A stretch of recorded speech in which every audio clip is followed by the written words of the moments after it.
Hello, fellow nerds, and welcome to our nerdiest thing. Today, we have a very special guest, author Elle Rivers. Elle writes fun romance books filled with real world problems wrapped in beautiful, heartwarming, happy endings. When not writing, she can be found speed reading other authors' amazing romance novels, curling up next to any warm object she can find, or singing obnoxiously loud to Taylor Swift. Elle was born and raised in Nashville, Tennessee, and she considers herself one of the few native Nashvillians who does not like country music. She has 8 cats who fight for the spot on her lap and 8 chickens who couldn't care less about her unless she's bringing them food. She lives with her romance hero of a husband who endlessly supports her writing endeavors and her son, who is the biggest but most adorable distraction. Welcome to the podcast, Elle. Thank you so much for being here. Hi, thank you for having me. Yeah, 8 cats and 8 chickens. That's a lot. That's a It lot of animals. is a lot. It's very much a lot. Yeah, even just one human child is a lot, but you add on any amount of animals, but especially 16 animals. That's quite a bit. You adjust to the chaos shockingly quickly. Yeah, So it's that's just there's true. never a quiet moment, even when my son's at school. There's always some sort of noise. I will never know if my house is haunted because I can just blame it on a cat. Oh, that's funny. You can just drown it out, any noise out with Taylor Swift songs. That's what I do. Just turn the That music is up really very loud. true. And when I'm writing, I definitely do that. I actually made a hot toddy and I've got my the blur is gonna blur it Ooh. out like it's not appropriate, but a Taylor Swift mug.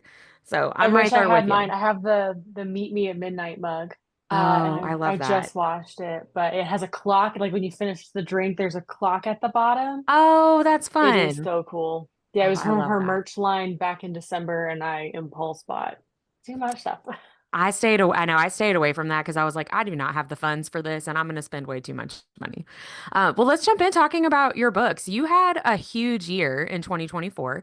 You published 4 books: Snow Stuck, Movers and Shakers, Fakecation, and Man of Action. Plus, you started some new projects in between releasing and publishing those 4 books. And on top of all of that, you had almost 30 million pages read on e-readers, which is amazing. So congratulations. That's Thank so you. much. That's a huge year and huge accomplishments. So how are you feeling starting 2025? It's still pretty much the beginning of the year after having such a big year last year. How does it feel to start a new calendar year? It feels exciting. Yeah. I was very tired when the year first started, but I Mm. think I have a few more people on my team now that are making it the process far easier. So when I published 4 novels last year, it was mostly me and my 2 editors, and then that's it. And so now I've kind of given the reins up a little bit and said, okay, some of my posting has to go to someone else, or Yeah. content creation has to go to someone else. And so I still have so many projects, but like I'm feeling much more calm about them than I did this time last year because it's not just Yeah. me. So I'm happy that I went ahead and took that chance and just started asking for help, which is really difficult for Yeah. me. But I feel excited and I want 2025 to be better or just as adventurous, honestly. Yeah. And how exciting too to get to the point in your career where you need the extra help and use the extra help. That's just really exciting to grow to that point, and it's a real milestone. So congratulations on that. So Thank you. as a fellow Swiftie, I would just love to know if any of Taylor Swift's albums or particular songs have inspired any characters or scenes in your writing, especially in Movers and Shakers, because the female main character in that book is a famous pop star. So maybe not quite Taylor Swift coded, but did that inspire you at all? I think for movers and shakers specifically, I think it inspired me in sort of a different way than writing. I did not write the main character, Lila, in Taylor Swift's image at all. I wrote it more as an allegory to how if I were famous and I was in that position, which I'm not, but I always sympathize with people that I don't know, or just I try to sympathize with everyone. Wanted to write something where it's talking about boundaries and sort of your life and what people see is not Mm. what it might actually be. And that is Mm. probably as far as the inspiration went. I was very specific not to write Taylor Swift in Lila because she's a real person. And like, I don't think she'll ever read that, but I would hate, like, as a person, if somebody wrote something based off of me, I would be like, ask permission first. Come on. So I took great care to not make her like Taylor Swift, but kind of more go down the path of Hannah Montana, where she has a secret double life and that sort of stuff, but also telling a story where someone has to set boundaries with all of the expectations being famous places on someone, because the more people you're in front of, the more opinions they have. And Yeah. that was where that inspiration came from. Now, as far as older novels, I don't ever set out to write a book based on a Taylor song, but it sneaks in. So one of my older ones, to make matters worse, was very unintentionally 1989 coded. When that album came out in 2014, I bought it and listened to it 100 million times, honestly. And there's this one line, and to make matters worse, talking about how the guy can now see how wars were started over love, how this feeling can inspire such emotion. And Yeah. I did not realize until the re-recording came out, I think about a year later, that I was like, whoa, that that unintentionally inspired me. Yeah. Whoops. I lifted that from a song. Whoopsie daisy. Yep. And so there's a lot that are like that where I might be listening to it while drafting, or it Sure. just some sort of theme that's in her song pops in, but it's never intentional. But I think that's just music inspiring someone Yeah. as it should, like I think Taylor in particular is incredible at storytelling, and she's Mm. incredible at invoking emotion. And I think that's where that inspiration comes from, because Yeah. you can listen to an album and you're listening to an entire story. Yeah. Yeah, that's really, I love that, especially the idea of kind of a Hannah Montana, like in Movers and Shakers, where, all of us, even now with social media, that parasocial relationship, even in just like the book talk community or the Bookstagram community, we've got all these internet friends on social media that we can feel really, really close to, but we also don't really know each other than what we post on our feeds, right? And I, Yeah. I love that idea of exploring that kind of Yeah, parasocial dynamic. I have always been fascinated by parasocial dynamics in particular, because there are Yeah. people that I follow really closely that are like are not even book related, but there's, streamers or, YouTubers that I'll listen to like when I'm doing something not involving writing, and I catch myself being like, yeah, I know this person, but I totally don't. So even back when I wrote Yeah. Contractual Obligations, I was fascinated by a parasocial relationship, but that was before I experienced somewhat of kind of going viral in fame. So my mindset in Mhm. contractual obligations was less emotion filled than in movers and shakers. And I really Yeah. loved writing Lila's journey from being so people pleasing with her fans, and Mm. so like what they want is what I want. Even Yeah. if I'm miserable, I'm going to do it, to saying I have to do something for myself. I can't Yeah. keep doing this because I am not happy and it's affecting my creations. Her work Mm. was affected, and Yeah. it was really interesting coming at it from that perspective, because now I don't think anyone's formed a parasocial relationship with me because my public image is about my books, but I can see how easy it is. And I have Sure. that experience of just so many opinions flying at me Yeah. that it really changed my perspective. Yeah. And that is hard, even, when you're not a celebrity, but just in your life of I'm here to serve you, but I can't just be here to serve you, right? Right. I've got to be my own person too, and that can be really hard, especially, you have a child, so you understand that from like a motherhood perspective as well. But I Yeah. really love that exploration of that idea. So, is there a specific book or a specific author that kind of inspired you to become a romance author, or even just a writer in general? A writer in general, well, I guess the first book series I read was the Percy Jackson series by Rick Riordan. Yeah. That was the first time I sat down and just gobbled up a book. Mm. I made my parents take me back to the bookstore and buy the rest of the series, and I I need to know what loved happens them. next. Yes. And it was right when the final book came out. So I was Oh, so that's lucky that lucky. I was able to read the whole thing and not get interrupted. So I didn't start writing until a few years after that, but I think that was, the first inspiration for writing. Mm. I did a lot of fantasy and even fanfic sort of stuff for a really long time because I found it much easier to play with characters that I didn't have to create for a bit. And Yeah, then I read The Hating Game by Sally Thorne. That was one of the first romance novels I read where I was like, whoa, this is really good. And then I yeah, read The Unhoneymooners by Christina Lauren. And then I read Beach Read by Emily Henry, probably right before the pandemic. And then the mm, pandemic started, and I just, have read more. And it was funny because I wrote my first romance novel right before my son was born because I didn't know what life would look like with the child, and I did not know if I'd have the sure. time to even continue this. So I wrote this, and then the pandemic happened, and like he was under one. So, I would feed him and I would have this time. And so I edited that first book. And while I was reading all these incredible romance novels and watching all these rom-coms to ignore the world around me, Yeah, seriously. yeah, Escapism, thank you. yes. And so then that was where Failure to Thrive started. And then I, continued with To Make Matters Worse and Vacation and other novels. And then once, I'm not someone that keeps hobbies for very long. So, but once I had three or four novels, I was like, this is my thing. Yeah. I'm going to keep doing this. And yeah. Yeah, I So I love would that. say Emily Henry and Christina Lauren, those guys really inspired me. And then I moved into the indie space, and that's a whole other list of authors that are like, a new book is out. Okay, goodbye. I'm going to my new little world. Yeah, no, I relate to that quite a bit.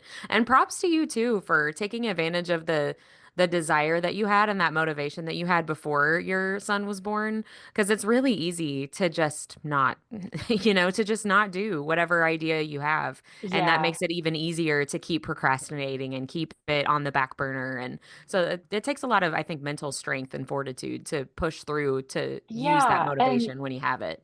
and most of the things I do procrastinate on, but there's always one or two things I don't. And so, like my husband was the exception when I met him. Like I had a hard time setting boundaries. I could do it with him. Writing Yeah. was that exception where I could have taken a lot of excuses for myself and said, "Oh, I have a baby. I'm not going to continue this," or, "Oh, I'm now pregnant. Like, what's the point in even fostering this?" But it was something I wanted to do so bad that, like, Yeah. the desire to do it won out on the procrastination, and I think that's how I know it's what I want to do. Yeah, that's great. So, as a writer, do you have a favorite romance trope that you like to use in your writing? And or do you have a least favorite trope that you try to avoid using? Well, my favorite trope is always roommates, Mm, and I just love smashing people into the same house and seeing yeah, what that forced happens. proximity.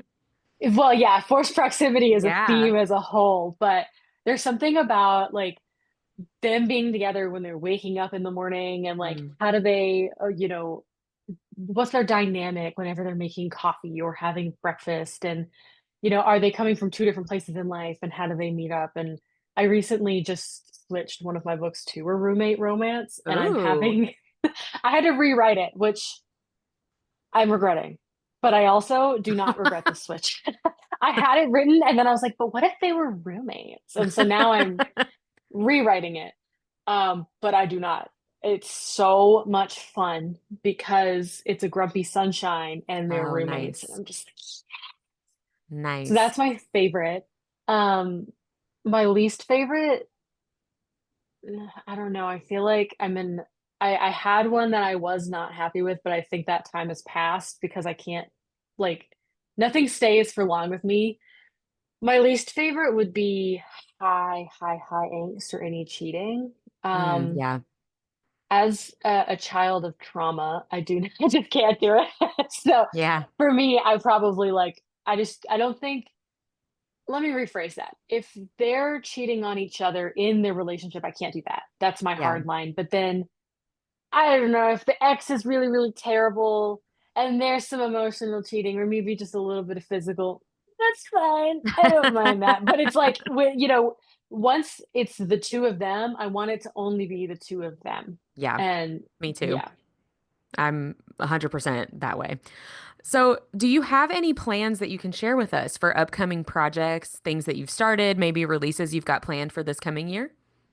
Yes, I am releasing a sequel to my most popular book. It's going to be a standalone, but it's about the character's best friend. So Contractual Obligations is my most popular book. It's an arranged marriage, kind of forced proximity thing. And she has a best friend that people literally DM'd me and asked if she was getting her own book. And for the When is longest her time, story?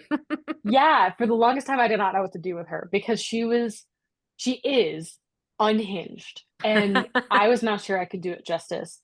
And then last year, I woke up in the middle of the night and was like, oh, I have it. And it's A Marriage of Convenience with her Nice. brother's enemy. Ooh, Um, I've never been this excited about a book before because that's great. it just feels right. And so I'm in one of the last stages of my editing now where it's like I've been working with my copy editor and like I'm going through all of the things she found and I'm correcting things as needed. And this is the last thing that I have my hands on. Hmm. And I'm rereading it. It's really long. It's like maybe my third longest book ever. But I just love it so much. And it's coming out in 6 weeks, and I could not be happier. Awesome. And then a rewrite of one of my old books where it's going to go through editing. It's being changed to first person. It's coming out later this year. It's fall themed. It's another Grumpy Sunshine. And I'm excited for the books that are coming out. That's all I can say. That's great. No, that makes for such a great reading experience too when the author is really excited about telling that story. Yes. Because, sometimes I would imagine when you're a creative person, you go through ebbs and flows of that creativity, right? And I'm sure some projects feel more exciting than others, just depending on what's going on in your life. And so that's Yeah. nice to have one that you're really excited about, to have more than one that you're really excited about. Yeah. And I have That's more awesome. support on the front end because I did let writing be such a solitary thing for a long time. And now I'm Yeah. sending it to someone when it's really messy and getting kind of feedback of like, the climax needs to be, maybe a little more dramatic or maybe a little less dramatic. And Yeah. I think having that support on the front end and that like pure cheerleader energy that the alpha reader I used had really made me Yeah. feel more confident about it. And by the time I was at this stage, I'm reading this and I'm like, yeah, yeah, it's flowing good. I know it's dramatic in the end. Like I'm really feeling like I'm feeling the same energy that I felt from Contractual Obligations, and I hope that that shows when it comes out. But I think adding more to my team has really helped me, and having more support is really helping me. Yeah. And I've not been this excited about a release in a really long time. That's great. And 6 weeks, that's plenty of time to do a reread of contractual obligations and be This ready is the for, time. yeah, be ready Yeah, for the next book. yeah. Well, let's move into our nerdy and dirty speed round. These are just some random questions for listeners to get to know you a little bit. So here we go. If you could only keep 3 apps on your phone, which ones would you pick? We're talking apps in my personal life. The main one is a calculator because I don't know how to do math. Me too. The next one would be some sort of game, or I don't have a specific game because if I name one, I'm gonna hate it the next day. But I Yeah. need a game to play with my hands while I'm listening to something because I can't sit still like ever. Yeah, I do that too. Um, yeah, and then the next one would have to be the Photos app because I love taking pictures of everything I care about, and I would be sad if I did not have those. Yeah, no, those are great answers. I agree. If you could only listen to one Taylor Swift album for the next year, which album would you choose?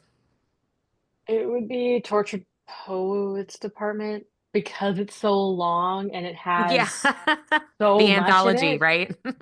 Yes, it Yeah. has to be the anthology. I don't think it could be the original, but because it's so long and I would have more options. But if the anthology is not an option, probably 1989 Taylor's version, specifically for the vault tracks.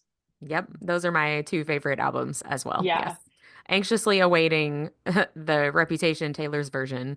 we've been Clowning waiting for like what, 2 years clowning for now. I'm years. Yeah. I'm about to lose it. I thought it would be the Grammys. That was the perfect timing, and and it wasn't. Yeah. Ugh, Like it just has to happen soon. I can't keep help waiting us, like this. Taylor. Yeah, Yeah. release it, please. Who is your celebrity crush, or if not a celebrity, a fictional character?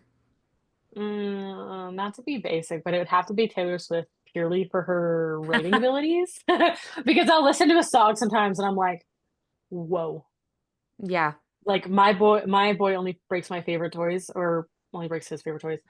Such a long yeah. title, but that song is so well done. It's a good song. Yeah, it's a really good song.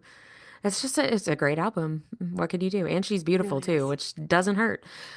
What is a TV show or a movie that you quote most often? Oh man. I really want to say How to Train Your Dragon just because I just watched the new commercial that came out I on was the just about like to the say, have Super you seen the Bowl. new trailer? Yeah, the new Yes. trailer. I that movie I quoted in my childhood, but I can't technically say that one now. So I'm gonna go with it's either New Girl or Abbott Elementary. I've been Mm. rewatching Abbott Elementary and it is so funny every single time I rewatch it. But I also quote Nick Miller's line, I don't think I know how to read, I've just memorized a lot of words Yeah, every I time I love write a New novel, Girl. basically. Because Yep. my editor will say you've used this word 100 times, you have to find something else. And I'm like, well, I don't know what to tell you. That's the one I got. It's the one I have. Yeah. No thesaurus for me. I'm just going to use that one. Nope. Nope. I forgot the internet exists and I have one word. So, as a New Girl fan, I should watch Abbott Elementary because that's a show I haven't actually started, but I've heard lots of good things about it. Yeah, it's one of, I mean, if you've ever liked Parks and Rec in The Office, Yes. it does the camera glances way better. And Oh, okay. I think that was one of the things about Parks and Rec in The Office is that the first season they really were figuring it out. And I Yeah. don't think that Abbott Elementary had that struggle. I think there's a little bit of that, but the characters are kind of in their zone and they stay there. Yeah. And they don't change all that much. And some of the jokes have brought me to tears. And I mean, they're situationally funny, which is my Right. favorite kind of humor. I think Quinta Brunson writes most of that show, and her ability to craft a scene where something like wild is happening, and then this Yeah. character says something out of pocket that you're like, hang on. There's one line where one of the characters, she goes to a Bible study, but they don't like her because she's too modern and has too many extra ear piercings. And the principal says, if anybody can appreciate some extra holes, it's Jesus. Oh my gosh. That's so, it's that kind of humor that has me on the floor. Okay. Um, I need to watch it I would then. highly recommend it because I'm just rewatching it and it's so good from the first season. Okay. That I will add it to my list. Are there any current trends that you just cannot get on board with? Be it fashion, book trends, anything at all? Um, No, not so honestly, book trends, no. I think mostly it's certain haircuts right now. I can't get with the llama haircut. I try to get with all of them slowly, so I just recently got into like wide leg pants and now I only wear them because they are way more comfortable than skinny jeans everywhere. Yeah. Yeah. Um, but that's one that I don't know why you'd want to look like a llama. I can't do the haircut. I can't do it. That's the final one. I approve of that answer. So, is there anything that you have always wanted to do or try and just haven't gotten a chance yet? Honestly, no, I feel like once I got my life together, I Hmm. really do try to do everything that's on my bucket list. Maybe the one thing would be traveling out of country. Um, Yeah. I I really struggle with socialization sometimes. And writing is easy because you can go back and edit it. But real Sure, life, yeah. you can't do that. You So can't take back the words you've said. Yeah. I know, and I'm afraid of going to a new country and just blundering something culturally, Yeah. but I still want to do it. And it's also just like the idea of trying to get a passport sounds like a nightmare because every single time I filed something, it's just a Yeah. massive headache. So it's like I A have whole all of these things to process. do, yeah, before I, get to leave the country. And then also it's like, what do I do once I'm there? Yeah. So yeah. I understand that completely. What is your number one comfort read? Oh, it changes all the time. Assistant to the Villain is up there. Beach Read is up there. I don't really repeat reads as much as I probably should. I really like to find new ones. So this one's kind of hard for me, Yeah. because I might be in a different like state and it will ruin the joy I have when Yeah. when reading it.